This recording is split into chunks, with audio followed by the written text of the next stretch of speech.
One India house at நேர்கள் அனைவருக்கும் அவரோட வணக்கம். எனக்கு எடுத்தோன்னே இந்த டயலாக் சொல்லணும்னு தோணுது. என்ன அப்படின்னு சொல்லி பார்த்தீங்கன்னா, இவங்களே ரெக்கார்ட் கிரியேட் பண்ணுவாங்களாம், இவங்களே அதை பீட் பண்ணுவாங்களாம், இவங்களே மறுபடியும் 260 பிளஸ் அடிப்பாங்களாம், அதுவும் 3வது முறையா ஒரே டோர்னமெண்ட்ல. நியாயமா இது அப்படின்ற மாதிரி தான் இருக்குது. பவுலரை வந்து கொஞ்சம் கூட மதிக்காம பால் மட்டும் டாட் பால் வச்சுட்டு ஒட்டுமொத்த பவர் பிளே எனக்கு தெரிஞ்சு 2-3 டாட் பால் தான் மொத்தமே வச்சிருந்தாங்க. பவர் பிளேலே வந்து ஒரு 100 ரன்னுக்கு மேல சொலையா கொண்டு போயிட்டாங்கன்னு வச்சுக்கோங்களேன். அதுக்கு எல்லாத்தையும் தாண்டி 300 ரன் டார்கெட் பிக்ஸ் பண்ணுவாங்க அப்படின்னு சொல்லி நினைச்சிட்டு இருந்தோம். ஓகே, டெல்லி தலைமையில ஒரு சூப்பரான ஒரு கம்பேக், குல்தீப் யாதவ் கிட்ட இருந்து ஒரு நல்ல பவுலிங், அக்ஷர் பட்டேல் கிளாஸ் நடத்திட்டோம், எல்லாம் ஓகே. அப்படி இப்படின்னு சொல்லி ரோலர் கோஸ்டர் ரைடு போனாலும் இப்படி மனசாட்சி எல்லாம் போட்டு அடிக்கிறதுக்கு இவங்களுக்கு எங்க இருந்து ஒரு ஐடியா வந்தது அப்படின்றது சுத்தமா தெரியல. சரி, தொடர்ந்து பேசுவோம். என்னோட வந்து கிரிக்கெட் அனலிஸ்ட் ஷியாம் உள்ள இணைஞ்சிருக்காரு. அண்ணா வணக்கம். வணக்கம். சொல்லு தம்பி. மேட்ச் எப்படின்னா எப்படி இருந்துச்சு உனக்கு? எப்படி ஃபீல் ரூத்லெஸ் பண்ண? பேட்டிங், ஆல்மோஸ்ட் வந்து என்ன சொல்றது, ஒவ்வொரு பாலுமே தலையில கை வச்சு உட்காந்து பாக்குற மாதிரி இருந்துச்சு. என்னடா அங்கிட்டு போகுது இங்கிட்டு போகுது அப்படின்ற மாதிரி. உங்களுக்கு எப்படி இருந்துச்சு இன்னைக்கு மேட்ச்? இல்ல, எனக்கு வந்து இப்போ வந்து இந்த மாதிரி ஒரு ஹை ஸ்கோரிங் மேட்ச்ல வந்து பட்டாசு சரவடின்னு என்ன சொன்னாலும் போனாலும் ஒரு ரியல் கண்டஸ்டா பேட்டுக்கும் பாலுக்கும் இருக்கான்னு கேட்டீங்கன்னா கண்டிப்பா அது வந்து இல்லைன்னு தான் சொல்லுவேன். கிட்டத்தட்ட எவ்ரி 2 மேட்சஸ்க்கு வந்து ஒரு மேட்ச் வந்து இந்த மாதிரி ஹை ஸ்கோரிங் மேட்ச் ஆயிட்டு இருக்குது. அதுவும் எஸ்ஆர்ஹெச் ஆடுற மேட்ச் வந்துச்சுன்னா கன்ஃபார்ம் எங்க ஹை ஸ்கோரிங் மேட்ச் அப்படின்னு சொல்லிடலாம். தலைவர் வந்து ஜெயிலர் அந்த ஒரு ஆடியோ லான்ச்ல சொன்னார் பாத்தீங்களா, ஒரு நல்ல டீமா எடுங்க, காவியா மாறன் சோகமா பாக்குறது வந்து தப்பா இருக்கு அப்படின்னு சொல்லும்போது அந்த அந்த வார்த்தையை வேத வாக்க எடுத்துட்டாங்க போல் இருக்கு. கலக்கிருன்னு சந்திரன் இந்த ஒரு வார்த்தை சொன்னாரு, எப்படி ஒரு சந்தான காமெடியில மாறி மாறி போற அந்த மாதிரி இப்படியா வந்து ஈவு இறக்கு இல்லாம தயவதாட்சியம் இல்லாம அடிப்பாங்கன்னு சத்தியமா தெரியல. அதுவும் 6 ஓவர்ல 125, கிட்டத்தட்ட அந்த 125 ஸ்கோருங்கிறது மும்பை வர்சஸ் ராஜஸ்தான் ராயல்ஸ் 20 ஓவர்ல மும்பை கொண்டு வந்த ஸ்கோர். இதே ஐபிஎல்ல 20 ஓவர் மும்பை வந்து தட்டி தடுமாறி முக்கி திணறி வந்த ஸ்கோரு. அந்த ஸ்கோரே வந்து இவங்க 6 ஓவர் அடிச்சிடுறாங்க. அதுக்கப்புறம் டெல்லி நீ சொன்ன மாதிரி அந்த கம்பேக்கை கொடுத்து ஓவருக்கு 10 ரன்னை கொடுத்து 260 கொண்டு வந்து வச்சாங்க. மேட்ச் கரெக்டா இருந்துச்சு. அங்கேயும் கிட்டத்தட்ட எஸ்ஆர்எச் போலர்ஸ் கிட்டத்தட்ட 200 கிட்ட வந்துட்டாங்க, ஆல்மோஸ்ட் வந்து கொடுக்க வந்துட்டாங்க. அந்த பக்கமும் வீக்னஸ் இருக்கு. ஆனா இது கிரிக்கெட்டுக்கு நல்லதா? கோயிங் ஃபார்வர்ட் இது கிரிக்கெட் எனக்கு சத்தியமா கிடையாது. கிட்டத்தட்ட பிஎஸ்எல் தான் கலாய்ப்போம்.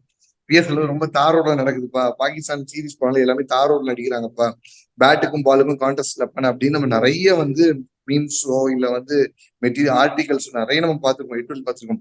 ஐபிஎல் அந்த மாதிரி ஆகுதாங்கிறது எனக்கு வந்து பயமா இருக்கு.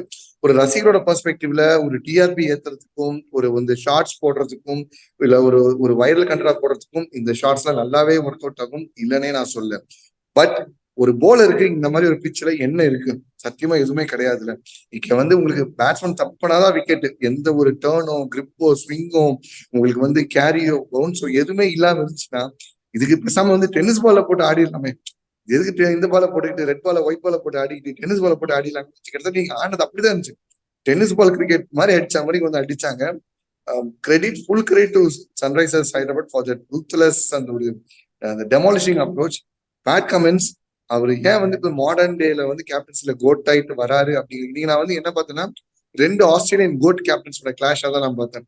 ஒன்னு Punter Ricky Ponting, the greatest ever அந்த கேப்டன். இன்னொன்னு அந்த லீக் பின்னாடியே கொஞ்சம் வந்துட்டு இருக்கிறாரு. வேர்ல்ட் டெஸ்ட் சாம்பியன்ஷிப் ஜெயிச்சிட்டாரு, வேர்ல்டு கப்பும் ஜெயிச்சிட்டாரு.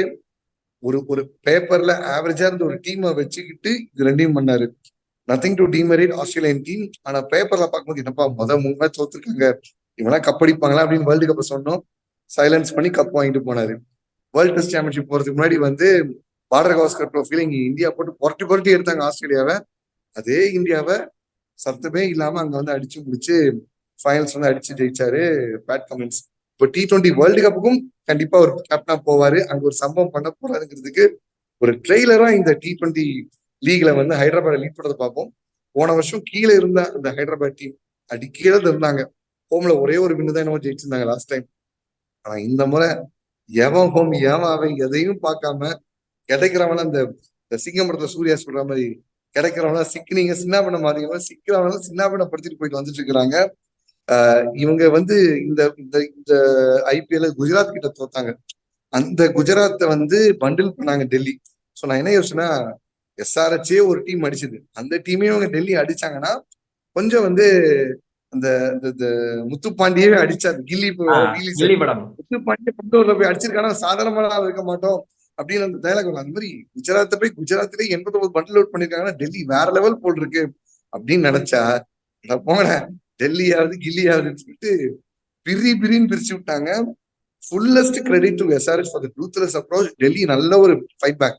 ஒரு 210 220 ஸ்கோரா இருந்தா கண்டிப்பா டெல்லி புஷ் பண்ணிருப்பாங்க. ஒரு கட்டம் வரைக்கும் டெல்லி வந்து அந்த ஒரு 16 ரிக்வயர்ட் ரைட் 11 தான், இவங்க அடிச்சது 16ல என்னவோ போயிட்டு இருந்துச்சு. மெகர்க் வாஸ் கோயிங் பெர்சர்க். இந்த ஃப்ரேசர் மெகர் பெர்சர்க் அடிச்சுட்டு போயிட்டு இருந்தாரு. கிடைக்கிற பாலம் சும்மா எஃபர்ட்லெஸ் அடிச்சு 6 அடிச்சுட்டு போயிட்டு வந்துட்டு இருந்தாரு. ஒரு ஓவர் கிட்ட 30 ரன் அடிச்சாரு நினைக்கிறேன். I think if I'm not wrong, யாரோ ஒரு எஸ்ஆர்எச் போலர் ஒரு ஓவர் வாஷிங்டன் ஓவர் தான் அடிச்சாரு. வாஷிங்டன் சுந்தர் வாஷிங் வாஷிங் மிஷின்ல போட்டு அடிக்கிற மாதிரி அடிச்சு விட்டாரு அது ரன்.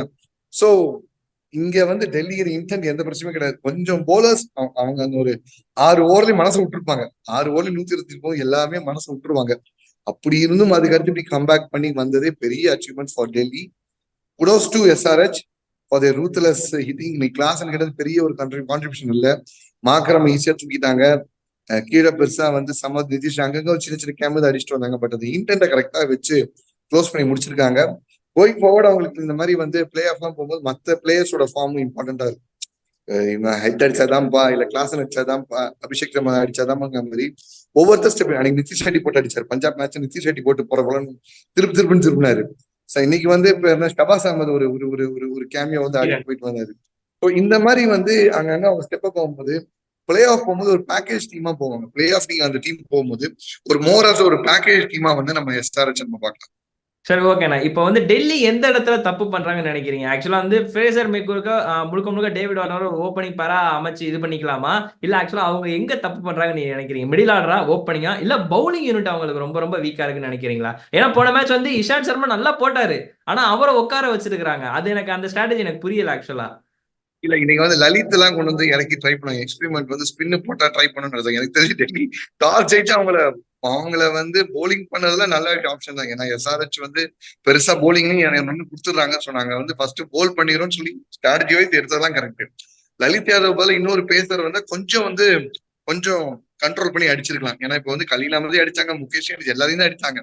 இஷாந்த் சர்மா கொஞ்சம் அந்த எக்ஸ்பீரியன்ஸை யூஸ் பண்ணி கொஞ்சம் ட்ரை பண்ணிருக்கலாம், கொஞ்சம் வந்து மாத்திக்கலாம்ன்றது. பிருத்வி ஷா ஆஸ் யூஸ்வல் கிளாஸியா ஸ்டார்ட் பண்றாரு. அந்த மொமெண்ட்ல அப்ப அந்த ஒரு சீட்டு முனையில் நம்ம இருப்போம், எங்க அடிக்க போற சீட்டு முனையில் நம்ம இருப்போம். ஒரு இம்பாக்ட் ஆரம்பிப்பாரு, டப்புன்னு அப்படியே கொண்டு போய் பட்டுன்னு அவுட் ஆயிட்டு போயிடுவாரு. அந்த ஒரு ஏர்லி ஸ்டார்ட் அண்ட் அவுட் இன்னும் எத்தனை நாளைக்கு நம்ம பிருத்வி ஷா கொடுப்போம்னு தெரியல. வார்னரே இன்னும் கொஞ்சம் ஒரு மாதிரி வந்து அந்த ஒரு ரஸ்டி ஃபர்ஸ்ட்ல இந்த ஃபார்ம் கொஞ்சம் தேடிட்டு தான் இருக்க மாதிரி இருக்கிறாரு. ஸோ வார்னர் சீக்கிரம் ஃபார்முக்கு வரணும். வார்னர் பேச போனா கொஞ்சம் நல்லா இருக்கும். But nothing to demerit Prithvi Shaw. அவர் வந்து அந்த ஒரு குவிக் ஸ்டார்ட் அடிக்க போய் அவுட் ஆயிட்டு இன்டென்ட் கொடுத்து அவுட் ஆயிட்டு போயிட்டு வந்துட்டு இருக்காரு. மைட் பி ஏதாவது ஒரு சின்ன ஒரு பிரேக் மாதிரி கொடுத்துட்டு பிருத்வி ஷா திருப்பி வர வச்சா, இல்ல வார்னருக்கு அந்த மாதிரி பிரேக் கொடுத்து வர வச்சா மெகருக்கு ஒரு நல்ல காம்ப்ளீட் பண்ற மாதிரி எனக்கு நான் பாக்குறேன். அண்ட் போலிங் லலித் யாதவ் வேணவே வேணாம். இஷாந்த் சர்மா அவங்க கூட ஸ்டிக் பண்ணியிருந்தா பெர்ஃபெக்டா இருக்கும். ஸ்பின்னுக்கு ஆல்ரெடி 2 வேர்ல்ட் கிளாஸ் ஸ்பின் அவங்க கிட்ட இருக்காங்க, அக்ஷர் பட்டேல், குல்தீப் யாதவ். இன்னொரு ஒரு ஸ்பின்னர் அவங்களுக்கு தேவை கிடையாது. தேவை அவங்க பேஸ் போலிங்ல கலீல் அஹமதுக்கையும் முகேஷையும் ஒரு கார்ட் பண்ணி ஒரு பெர்ஃபெக்டா கைட் பண்ணி மென்டர் பண்ணி லீட் எடுத்துட்டு போறதுக்கு தான் ஒரு போலர் தேவை. அந்த வகை வந்து எனக்கு வந்து இஷாந்த் சர்மா கிட்ட இருக்கு. ஆண்ட்ரிக் நோக்கியா இன்னுமே இன்ஜுரி வந்து பழைய ஃபார்ம் ஹிட் ஆகும் போது இஷாந்த் சர்மா தான் நான் நம்பிட்டு இருக்கேன். ஸோ இஷாந்த் சர்மா இன்னும் அந்த ஒரு ஏன் அவரை வந்து வெளில விட்டாங்கன்னு தெரியல. பாயிண்டிங்கே நான் வந்து இந்த ஒரு கேள்வி நம்ம கேட்கணும், ஏன்பா உன்னோட ஒரு வருங்கால கோட்ட கேப்டன் கிட்ட இப்படியா நீ ஸ்ட்ராட்டஜி போடுவ அப்படிங்கிற மாதிரி. சரி, ஓகேண்ணா. இப்போ கடைசியா உள்ள கேள்வி என்னன்னா, பேட் கமின்ஸ் தலைமையில மற்ற பவுலர்கள் ஷைன் பண்றாங்களா இல்லையா அப்படின்னு தெரியல. ஆனா இந்த சீசன் வந்து மற்ற 2 சீசன் அதை கம்பேர் பண்ணும்போது புவி அண்ட் நட்டு வேற லெவல்ல பண்ணிட்டு இருக்காங்க. முக்கியமா இன்னைக்கு நட்ராஜன் அவரோட career best, IPL career best figures எடுத்திருக்காரு. ஸோ இதை நீங்க எப்படி பாக்குறீங்க? மேபி கேப்டன்ஷிப் சேஞ்ச் ஆனதுனாலயா, இல்ல வந்து அவங்க ஒரு நல்ல ஹார்ட் ஒர்க் பண்ணி மாத்திக்கிட்டாங்கன்னு நினைக்கிறீங்களா? இல்ல ஒரு ஒரு ஒரு போலர் கேப்டனா இருக்கும் போது என்னென்ன பெனிஃபிட் வருங்கிறத வந்து பேட் கமின்ஸ் மூலமா நம்ம பார்க்க முடியுது. ஏன்னா ஒரு போலர் அடிபடும் போது ஒரு கீப்பர் இருக்கும் போது கீப்பர் என்ன சொல்லுவாரு, ஃபீல்டிங் செட்டப் போட விட்டுருவாரு. ஒரு பேட்டர் ஒரு கேப்டன் என்ன சொன்னாப்ல, இல்ல அவன் அடிக்கிறான்னு தெரியல, அவன் போறான்னு தெரியுதுல, இதை மாத்த அந்த மாதிரி பேட்ஸ்மேன் ப்ரோவா தான் சொல்லுவாரே தவிர போலர் ஆஸ்பெக்ட் அது. ஆனா ஒரு போலர் கேப்டன் போது ஒன்னும் பிரச்சனை இல்லை, இந்த ஸ்டாக் பால் ட்ரை பண்ணு, இல்ல இந்த வேரியேஷன் ட்ரை பண்ணு, இந்த லென்த்ல அடிச்சு போடு, இல்ல வந்து ஃபீல்டு இந்த பக்கம் வச்சு அந்த ஆங்கிள் வந்து அப்படி குடிச்சு போடு. இந்த இன்புட்ஸ் வந்து உங்களுக்கு வந்து பேட் கமெண்ட்ஸ் கிட்ட நிறைய வருதுன்னு நினைக்கிறேன். இன்ஃபேக்ட் வந்து பேட் கமெண்ட்ஸ் வந்து வேர்ல்ட் டெஸ்ட் 3 ஃபார்மேட்ல ஒரு முக்கியமான பொசிஷன்ல இருக்க ஒரு போலர். அப்பேற்பட்ட ஒரு போலர் கிட்ட இருந்து இன்புட்ஸ் வரும்போதோ நட்டு டீம் இந்தியாவோட செலக்ஷன் ரேடார் வந்து காணாம போயிட்டாரு. உங்களுக்கு வந்து ஒரு ஸ்டெல்லார் டெபியூ பண்ணிட்டு அப்படியே டக்குன்னு வந்து அந்த ஒரு மறைஞ்சு போயிட்டாரு நட்டுவோ சரி, இல்ல வந்து கரியர்ல நம்ம இருக்கிறோமா இல்லையா அப்படிங்கிற மாதிரி ஒரு இன் அண்ட் அவுட் ஆஃப் ஒரு ஃபேடட் ஜோன்ல இருக்க ஒரு புவனேஷ்குமாருக்கு சரி, ஏன் இது ஒரு ரிடம்ஷன் சீசன் ஆகக்கூடாது? புவனேஸ்வர் குமார் இதே எஸ்ஆர்ஹெச்ல வந்து கடைசியில டெத் எல்லாம் போட்டு உங்களுக்கு டிஃபெண்ட் எல்லாம் பண்ணி கொடுத்துருக்காரு. இதே எஸ்ஆர்ஹெச்ல கன் போலிங் டீம் வந்தாங்க. இப்பவும் போலிங்ல அங்க வீக்னஸ் இருக்கு, இல்லன்னு சொல்ல. பட் கம்பேரிட்டிவ்லி ஆப்போனன்ட் அதிகமா பண்ண தப்போட இவங்க கம்மியா தப்பு பண்றாங்க. மும்பை மேட்ச்லயும் சரி, ஆர்சிபி மேட்ச்லயும் சரி, ஆப்போனன்ட் சேஸ் பண்ண வந்துட்டாங்க. பட் ஆனா புல் பண்ணிட்டாங்கல்ல, கரெக்டான ஒரு பாலை போட்டு புல் பண்ணிட்டாங்களே, கையில அந்த மேட்சை விட்டு விட்டீங்களா மத்த டீம் மாதிரி. சோ அந்த ஆஸ்பெக்ட் வந்து பேட் கமின்ஸோட இன்புட்ஸ் நிறைய வந்து இருக்குன்னு நான் பாக்குறேன். போலரை பேக்கப் பண்றது, போலரை போய் மோட்டிவேட் பண்ணி சொல்றது, பரவாயில்ல அடிச்சாலும் பரவாயில்ல. ஃபர்ஸ்ட் அவங்க இங்க டெல்லி திரும்பி 16 ரன்ல இருக்கும்போது ஒன்னும் பெருசான திட்டிலா போல வரல, ஒன்னும் பண்ணல. அவன் அடிப்பா அப்படிதான், ஏதோ ஒரு ஷாட் மிஸ் ஷாட் அவன் பாத்துக்கலாம். மார்க்கண்டே போட்டு பொழந்தாரு ஃப்ரேசர் மேக்கர், பரவாயில்ல விடு பாத்துக்கலாம், மாட்டோம் ஒரு குட் பால் வாங்கிட்டு வந்தா போதும் பாத்துக்கலாம், அவ்வளவுதான். விழுந்துச்சு, விக்கெட் தூக்கினாரு. இந்த இன்புட் ஃப்ரம் பேட் கமின்ஸ் எல்லாருக்குமே ஹெல்ப் ஆகுது.